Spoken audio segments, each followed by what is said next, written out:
परिचय। क्या तुम जानती हो कि वे क्या दिखा रहे हैं? हाँ, मैं जानती हूँ, वे मौसम का पूर्वानुमान लगा रहे हैं। वे मौसम का पूर्वानुमान कैसे लगाते हैं? वे सांख्यिकी का उपयोग करते हैं। यह आंकड़ों के संग्रह, विश्लेषण तथा प्रदर्शन का विज्ञान है। मौसम के अतिरिक्त क्या हम इसे कहीं और उपयोग कर सकते हैं? हाँ, सांख्यिकी का उपयोग चिकित्सा अध्ययन में भी किया जाता है। वे पहले संबंधित आंकड़ों को इकट्ठा करते हैं और फिर कोई औषधि या दवा लिखते हैं। इस पाठ में आप जानेंगे कि संग्रहित आंकड़ों की व्याख्या तथा विश्लेषण कैसे करते हैं।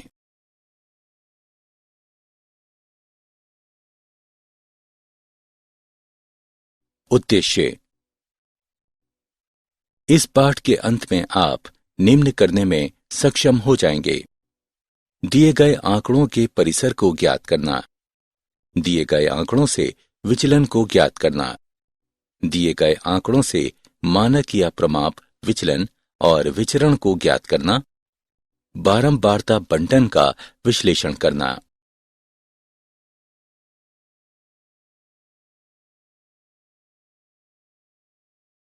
विक्षेपण या प्रकीर्णन की माप। विक्षेपण या प्रकीर्णन की माप संख्यात्मक रूप से ये बताने में प्रयुक्त होती है कि विभिन्न प्रेक्षणों में औसतन किस परिमाण तक पारस्परिक भिन्नता है। एक प्रेक्षण से दूसरे प्रेक्षण की विसंगति जितनी विस्तृत होती है, विक्षेपण उतना ही अधिक होता है। नीचे दिया गया ग्राफ आंकड़ों में विक्षेपण को दिखाता है। विक्षेपण की मापें निम्नलिखित हैं: परिसर, चतुर्थक विचलन, माध्य विचलन और मानक विचलन।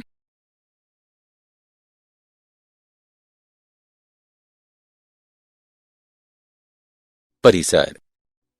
सबसे बड़े तथा सबसे छोटे विक्षेपणों के अंतर को परिसर यानी रेंज के रूप में परिभाषित किया जाता है। ये सभी मापों में सरलतम है। चलिए एक उदाहरण लेते हैं। समुच्चय A तथा समुच्चय B का परिसर क्या है? समुच्चय A के लिए परिसर 44 घटा 2 बराबर 42 है तथा समुच्चय B के लिए परिसर 17 घटा 17 बराबर 0 है। परिसर की सीमा। ये एक केंद्रीय प्रवृत्ति से आंकड़ों की विसंगति के बारे में कुछ नहीं बताता।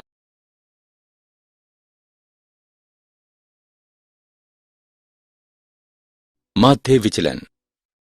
माध्य विचलन आंकड़ों के माध्य के संदर्भ में आंकड़ों के एक समुच्चय के निरपेक्ष विचलनों का माध्य है। अवर्गीकृत आंकड़ों के लिए माध्य विचलन कैसे ज्ञात करें? इसे ज्ञात करने के 4 चरण हैं। चरण 1, हम दिए गए आंकड़ों का माध्य ज्ञात करते हैं। चरण 2, माध्य से संबंधित प्रेक्षणों के विचलन ज्ञात करते हैं। चरण 3, विचलनों के निरपेक्ष मानों को ज्ञात करते हैं। चरण 4, फिर हम वांछनीय माध्य विचलन को ज्ञात करते हैं। आइए इसे एक उदाहरण की मदद से समझते हैं।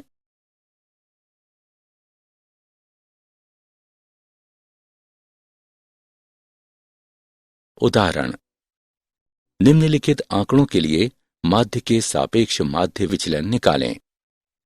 आंकड़े का माध्य निम्न प्रकार से प्राप्त किया जा सकता है: x बार बराबर 12। इसके पश्चात हम माध्य से सापेक्षित प्रेक्षणों के विचलन को ज्ञात करते हैं। क्योंकि xi घटा x बार बराबर घटा 9 घटा 5 घटा 4 0 2 5 11 है, तब xi घटा x बार के निरपेक्ष मान हैं 9 5 4 0 2 5 11। अंततः हम सूत्र का उपयोग करके माध्य विचलन ज्ञात करते हैं।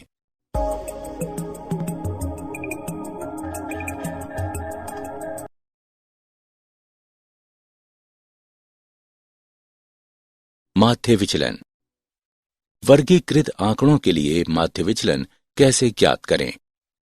आंकड़ों को दो श्रेणी में बांटा जा सकता है, असतत बारंबारता बंटन और सतत बारंबारता बंटन। असतत आवृत्ति बंटन: यदि दिए हुए आंकड़े यादृच्छिक बारंबारता के साथ होते हैं तब इसे असतत आवृत्ति बंटन कहा जाता है। मध्य विचलन को दो तरीकों से प्राप्त किया जा सकता है, एक माध्य के सापेक्ष माध्य विचलन और माध्यिका के सापेक्ष माध्य विचलन।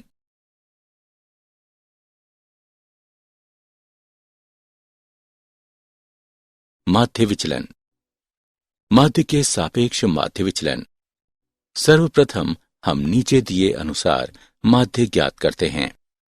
i बराबर 1 से n तक xi तथा fi के गुणनफल के योग में n से भाग देने पर प्राप्तांक, जहां i बराबर 1 से n xi तथा fi के बीच प्रेक्षणों xi का उनकी सापेक्षित बारंबारताओं fi के साथ गुणन योगफल प्रकट करता है।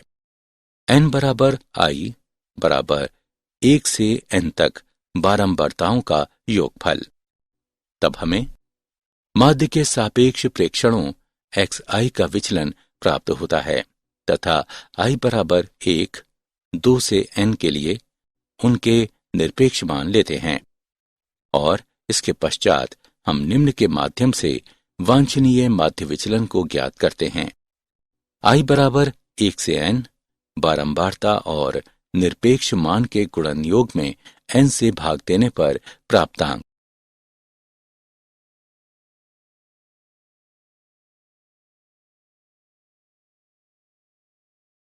उदाहरण: निम्नलिखित आंकड़ों के लिए माध्य से माध्य विचलन ज्ञात कीजिए। हल: बेहतर ढंग से समझने के लिए प्रथम दो पंक्तियों में हम दिए गए आंकड़ों को लिखते हैं। बारंबारताओं का योगफल 36 प्राप्त हुआ। तृतीय स्तंभ में दिए गए xi तथा fi का गुणन ज्ञात करते हैं तथा उनका योगफल 486 है। इसके पश्चात हम नीचे बताए गए सूत्र द्वारा माध्य निकालते हैं। i बराबर 1 से 6 xi तथा fi के बीच गुणन और उनके योग में n से भाग, अतः 13.5 प्राप्त हुआ। चौथे स्तंभ में हम xi तथा माध्य x बार के बीच के अंतर का निरपेक्ष मान ज्ञात करते हैं।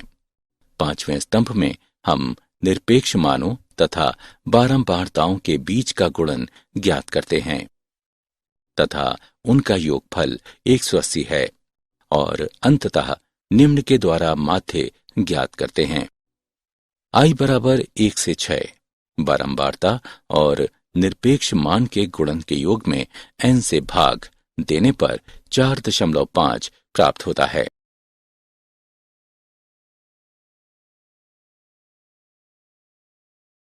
माध्य विचलन, माध्यिका के सापेक्ष माध्य विचलन। सर्वप्रथम हम माध्यिका ज्ञात करते हैं। इसके पश्चात हम माध्यिका के सापेक्ष विचलनों के निरपेक्ष मानों के माध्य ज्ञात करते हैं तथा फिर माध्य का विचलन इस प्रकार ज्ञात करते हैं। i बराबर 1 से n तक बारंबारता fi तथा निरपेक्ष मानों के गुणनफल में n से भाग देने पर प्राप्तांक, जहां m माध्यिका है, n बारंबारताओं का योगफल है। i अर्थात 1, 2, n। आइए एक उदाहरण लेते हैं।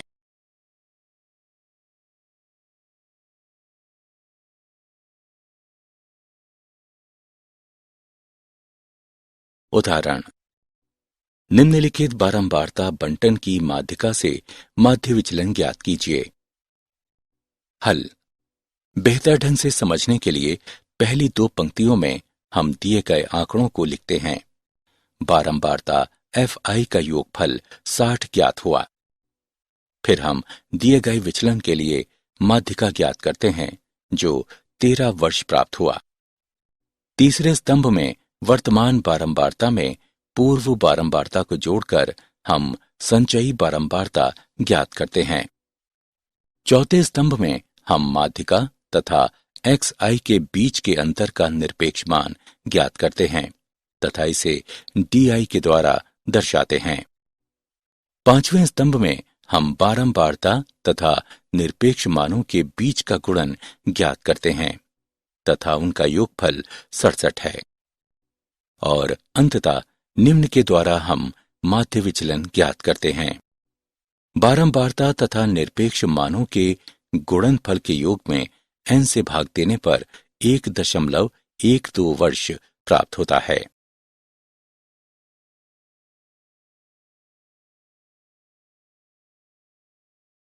माध्य विचलन। सतत बारंबारता बंटन। एक सतत बारंबारता बंटन के माध्य के विचलन का परिकलन करने हेतु xi ज्ञात करने के लिए वर्गों का माध्य मान ज्ञात कीजिए तथा एक असतत बारंबारता बंटन के लिए आगे बढ़िए। सतत बारंबारता बंटन में बारंबारता कभी नहीं टूटती है। माध्य विचलन को दो तरीकों से ज्ञात किया जा सकता है। एक, माध्य के सापेक्ष माध्य विचलन। दो, माध्यिका के सापेक्ष माध्य विचलन। चलिए कुछ उदाहरण लेते हैं।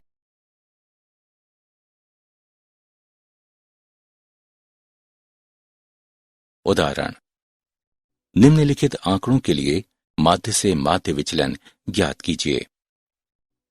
हल। प्रथम स्तंभ में हमने दिए अनुसार वर्गों को लिखा है। द्वितीय स्तंभ में हमने xi के रूप में वर्गों के माध्य मानों को लिखा है। तृतीय स्तंभ में हमने दिए अनुसार बारंबारता को लिखा है तथा उनका योगफल 92 प्राप्त हुआ। चौथे स्तंभ में हम दिए हुए xi तथा fi का गुणन ज्ञात करते हैं तथा उनका योगफल 3870 है। इसके पश्चात हम नीचे बताए अनुसार सूत्र से माध्य ज्ञात करते हैं। i बराबर 1 से 8 xi तथा fi के गुणनफल के योग में n से भाग देने पर 42.065 ज्ञात हुआ। पांचवें स्तंभ में हम xi तथा माध्य x बार के मध्य निरपेक्ष मान ज्ञात करते हैं। छठवें स्तंभ में हम बारंबारता fi तथा निरपेक्ष मानों के बीच का गुणन ज्ञात करते हैं तथा उनका योगफल 1425.22 ज्ञात हुआ।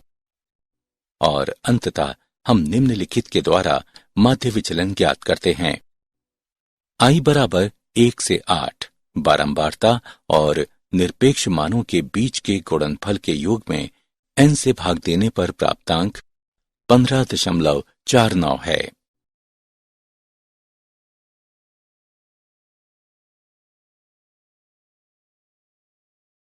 माध्य विचलन। हम एक लघु विधि के द्वारा माध्य के सापेक्ष माध्य विचलन का परिकलन कर सकते हैं। इस विधि में हम निम्न के रूप में एक नया चर लेते हैं। di बराबर xi तथा a के बीच के अंतर में h से भाग। जहां a कल्पित माध्य है व h सार्वगुणनखंड है। अब इस विधि में माध्य के लिए सूत्र बन जाता है। कल्पित माध्य धन i बराबर 1 से n तक fi तथा di के गुणन में n का भाग तथा h से गुणा। चलिए एक और उदाहरण लेते हैं।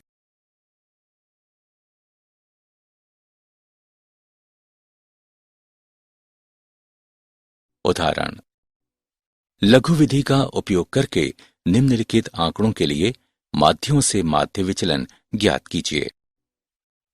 हल। प्रथम स्तंभ में हमने दिए अनुसार वर्गों को लिखा है। द्वितीय स्तंभ में हमने xi के रूप में प्रत्येक वर्ग के लिए माध्य मानों को लिखा है। तृतीय स्तंभ में हमने दिए अनुसार बारंबारता को लिखा है तथा उनका योगफल 92 ज्ञात हुआ। चौथे स्तंभ में हम xi तथा a के बीच के अंतर व भाग h को ज्ञात करते हैं तथा इसे di द्वारा दर्शाते हैं। पांचवें स्तंभ में हम fi तथा di का गुणन ज्ञात करते हैं तथा ये घटा 27 ज्ञात हुआ। इसके पश्चात हम नीचे बताए सूत्र के अनुसार माध्य ज्ञात करते हैं।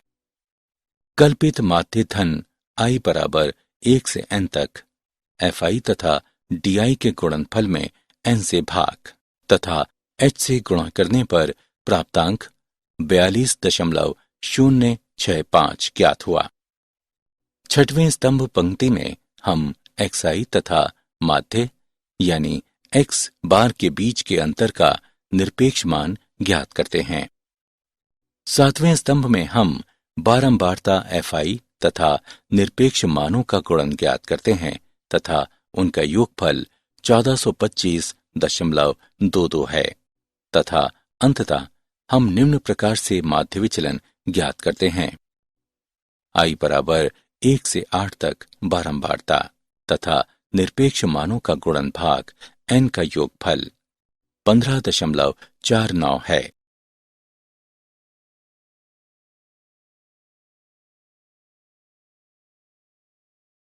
माध्य विचलन। माध्यिका के सापेक्ष माध्य विचलन।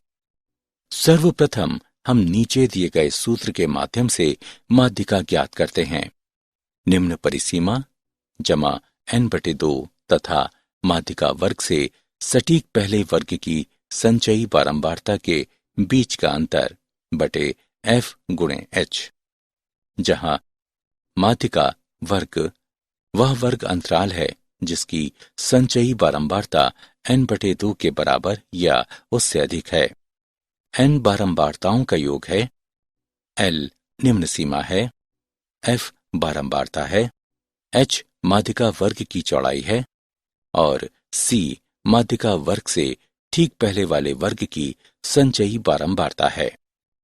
माध्यिका ज्ञात करने के पश्चात प्रत्येक वर्ग के मध्य बिंदुओं xi का माध्यिका से विचलनों का निरपेक्ष मान ज्ञात किया जाता है। तब वांछनीय माध्य विचलन है i बराबर 1 से n तक बारंबारता fi तथा निरपेक्ष मानों के गुणनफल के योग में n से भाग का प्राप्तांक।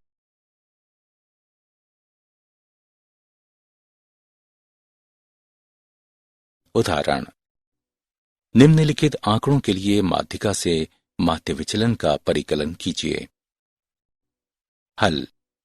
प्रथम स्तंभ में हमने दिए अनुसार प्रति सप्ताह मजदूरी को लिखा है। द्वितीय स्तंभ में xi के रूप में प्रत्येक वर्ग के माध्य मानों को लिखा है। तृतीय स्तंभ में हमने दिए अनुसार बारंबारता fi को लिखा है तथा उनका योग 60 ज्ञात हुआ। चौथे स्तंभ में हम वर्तमान बारंबारता में पूर्व की बारंबारता को जोड़कर संचयी बारंबारता ज्ञात करते हैं। इसके पश्चात हम सूत्र का उपयोग करके माध्यिका ज्ञात करते हैं। निम्न सीमा जमा n/2 तथा माध्यिका वर्ग से ठीक पहले वाले वर्ग की संचयी बारंबारता के बीच का अंतर बटे fm गुणा h तथा ये 45 ज्ञात हुआ। पांचवें स्तंभ में xi तथा माध्यिका के मध्य अंतर जो 45 है उसके निरपेक्ष मानों को ज्ञात करते हैं तथा निरपेक्ष मानों को di के द्वारा निरूपित किया जाता है। छठवें स्तंभ में हम di तथा बारंबारता fi का गुणन ज्ञात करते हैं एवं उनका योग 680 ज्ञात हुआ और अंततः हम निम्न के द्वारा माध्य विचलन प्राप्त करते हैं। बारंबारता तथा di के गुणनफलों के योग में n से भाग का प्राप्तांक 11.33 है।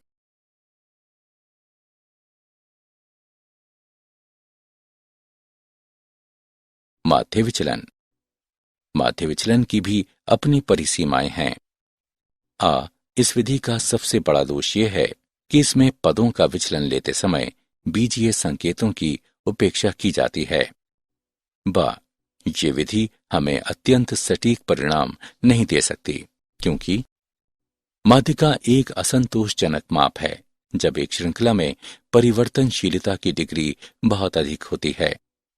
यदि हम माध्य से माध्य विचलन की गणना करते हैं तब भी ये वांछनीय नहीं है क्योंकि माध्य संकेतों को छोड़कर उससे विचलनों का योग माध्यिका यानी संकेतों को छोड़कर उससे विचलनों के योग से अधिक होता है। यदि माध्य विचलन की बहुलक से गणना की जाती है तब ये भी वैज्ञानिक नहीं है, क्योंकि बहुलक का मान सदैव निर्धारित नहीं होता है।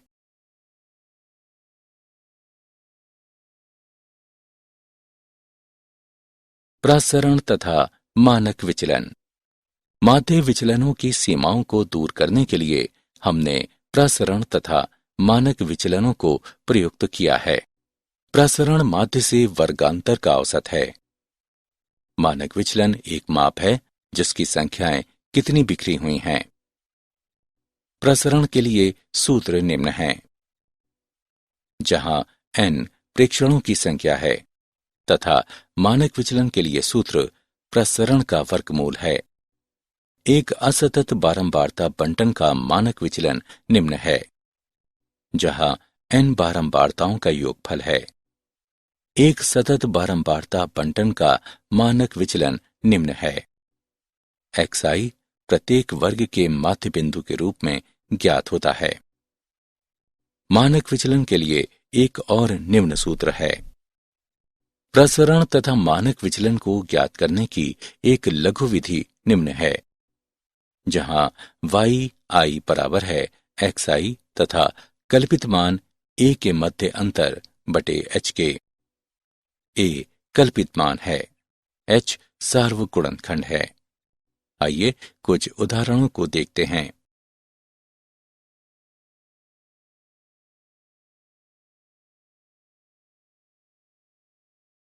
उदाहरण: निम्नलिखित आंकड़ों के लिए प्रसरण तथा मानक विचलनों का परिकलन कीजिए। हल: प्रथम स्तंभ में हम सभी दिए गए प्रेक्षणों को लिखते हैं।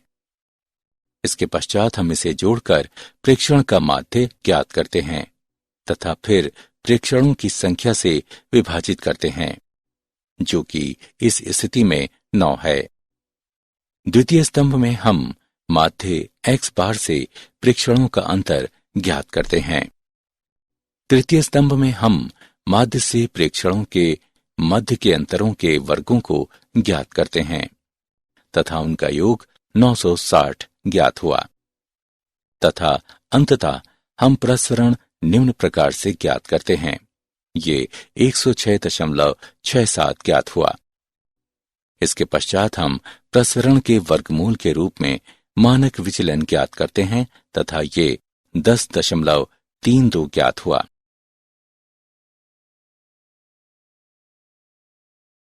उदाहरण: निम्नलिखित बंटनों के लिए प्रसरण तथा मानक विचलनों का परिकलन कीजिए। हल: प्रथम 2 स्तंभों में हमने xi तथा fi दिए अनुसार लिखा है। बारंबारता fi का योग 59 है। तृतीय स्तंभ में हम fi तथा xi का गुणन ज्ञात करते हैं तथा उनका योग 1067 ज्ञात हुआ। इसके पश्चात हम fi तथा xi के गुणन को जोड़कर माध्य ज्ञात करते हैं तथा फिर बारंबारता के योगफल से इसे विभाजित करते हैं, जो कि 59 है। ये 18.08 ज्ञात हुआ।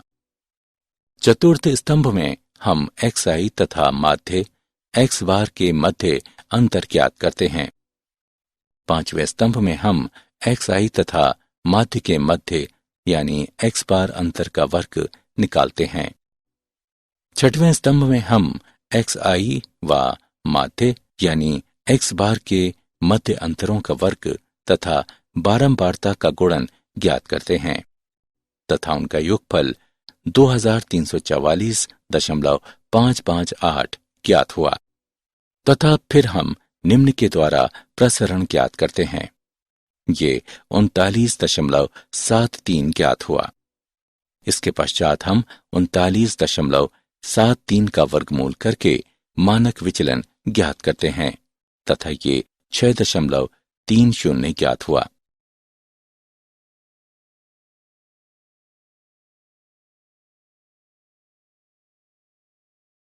उदाहरण: आइए देखते हैं कि सतत बारंबारता बंटन के लिए मानक विचरण तथा प्रसरण कैसे ज्ञात करते हैं।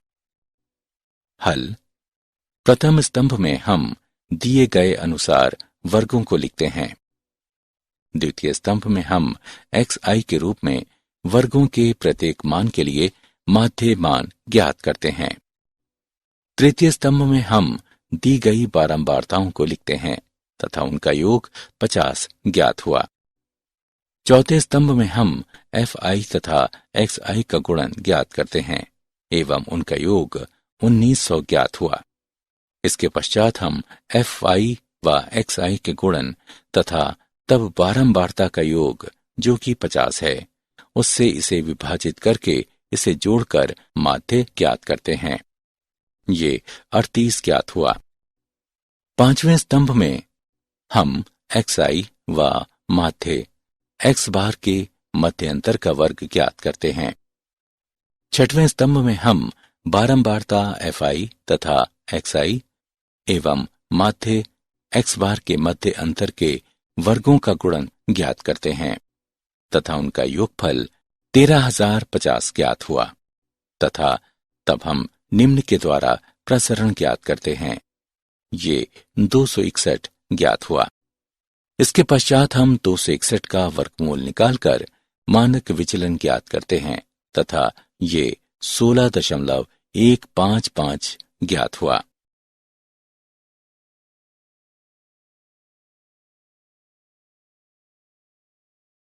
बारंबारता के बंटन का विश्लेषण। इस खंड में हम विचरण गुणांक नामक एक नया पद प्रस्तुत करते हैं। इसे प्रायः मानों के समूह के मानक विचलन एवं उनके माध्य के अनुपात के रूप में परिभाषित किया जाता है। विचरण गुणांक को प्रतिशत के रूप में व्यक्त करने के लिए अक्सर 100 से गुणा किया जाता है। दिए गए ग्राफ से आपको यह अनुमान लग जाएगा कि विशिष्ट आंकड़ों के आवंटन की बारंबारता कैसे होती है। गणितीय रूप में मानक विचलन व माध्य के अनुपात को प्रतिशत के रूप में व्यक्त करने के लिए इसे 100 से गुणा किया जाता है। समान माध्य वाले दो बारंबारता बंटनों की तुलना। विचरण गुणांक की सहायता से हम अनुमान लगा सकते हैं कि जब अधिक मानक विचलन वाली श्रृंखलाओं की तुलना दो समान माध्य वाली श्रृंखलाओं से की जाती है तब आंकड़ों की विसंगति अधिक होती है।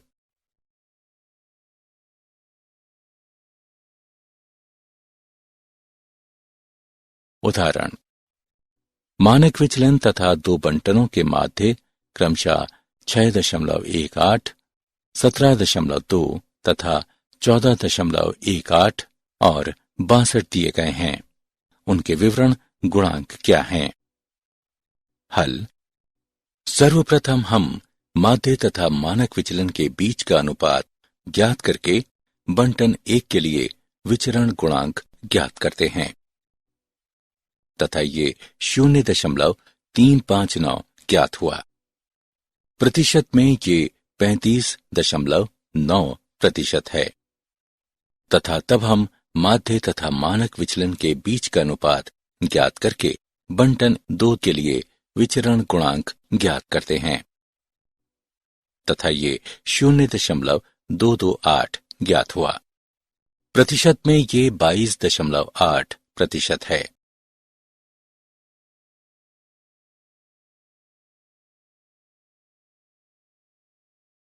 क्या आप जानते हैं सांख्यिकी को प्रायः गणित की एक शाखा माने जाने की अपेक्षा एक अलग गणितीय विज्ञान माना जाता है। सांख्यिकी घनिष्ठ रूप से प्रायिकता के सिद्धांत से संबंधित है। सांख्यिकी पर शीघ्रातिशीघ्र लेखन नवीं शताब्दी की पुस्तक शीर्षक क्रिप्टोग्राफिक संदेश के गूढ़ रहस्य पर पांडुलिपि इस नाम से प्राप्त हुआ था। अधिकांश प्रेक्षणीय अध्ययन में सांख्यिकी का उपयोग किया जाता है।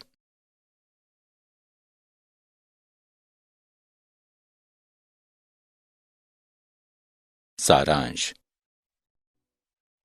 आइए हमने जो कुछ सीखा है उसे संक्षेप में दोहराएं। आंकड़ों की विसंगति प्राकीर्णन की माप कहलाती है। प्राकीर्णन की मापें निम्नलिखित हैं। परिसीमा, चतुर्थक विचलन, माध्य विचलन, मानक विचलन, परिसीमा को सबसे बड़े तथा सबसे छोटे प्रेक्षणों के मध्य के अंतर के रूप में परिभाषित किया जाता है। अवर्गीकृत आंकड़ों के लिए माध्य विचलन निम्न है।